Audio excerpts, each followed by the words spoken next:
அன்புள்ளங்கள் அனைவருக்கும் வணக்கம். இன்றைக்கி வந்து நூடுல்ஸ் தயாரிப்பில் முளை கட்டிய தானிய சத்து மாவு அது சேர்த்து எப்படி நம்ம நூடுல்ஸ் பண்ணுறதுன்றதை நம்ம பார்க்கலாம். அந்த முளை கட்டிய தானியம் சத்து மாவு தயாரிக்கிறதுக்கு 2 வாரம் ஆகிடும். அது எப்படிலாம் செஞ்சோம் நான் கலந்துருக்கேன்னு சொல்லிட்டு இப்போ நம்முடைய நிறுவனத்தில் வேலை செய்கிற மகாலட்சுமி அம்மா அவர்கள் விளக்குவார்கள். அதை பற்றி சொல்லுன்னு பார்ப்போம். இந்த சத்து மாவில் வந்து 34 வகையான தானியங்களை வந்து நாங்கள் கலக்கிறோம். அதில் வந்து முளைக்கட்டி காய வச்சு அதை வறுத்து எடுக்கிறதுக்கே எங்களுக்கு 2 வாரம் ஆகிடும். அதில் வந்து நாங்கள் என்னென்ன கலந்துருக்கிறோன்றதை நாங்கள் இப்போ சொல்கிறோம். ஓகேவாண்ணா?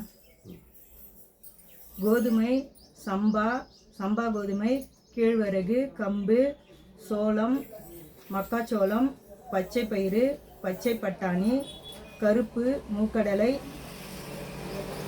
ஒயிட் சென்னா, கொள்ளு, வேர்க்கடலை, சிகப்பரிசி, பார்லி அரிசி, சோயா, பீன்ஸு, கருப்பு உளுந்து, ஏலக்காய், திணை அரிசி, வரகு அரிசி, சாமை அரிசி, மூங்கில் அரிசி, சீரகம், பாதாம் பருப்பு, முந்திரி, சிக்குப்பொடி, வெந்தயம், காராமணி, ரெட் ராஜ்மா, வறுகடலை, மாப்பிள்ளை சம்பா, கைக்குத்தல் அரிசி, கருப்பு கவுனி அரிசி, குதிரைவாளி அரிசி, காட்டு யானம்,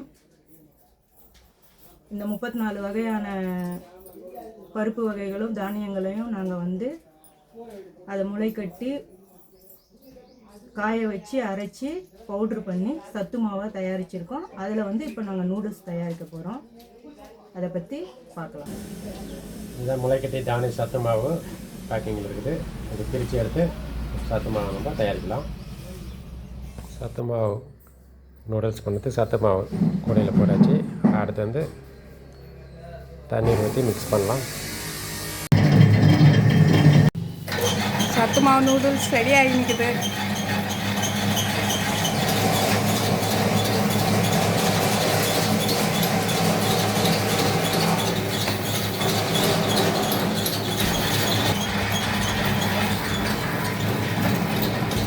சத்து மாவு நூடுல்ஸ் பிழிஞ்சி வந்துனுக்குது.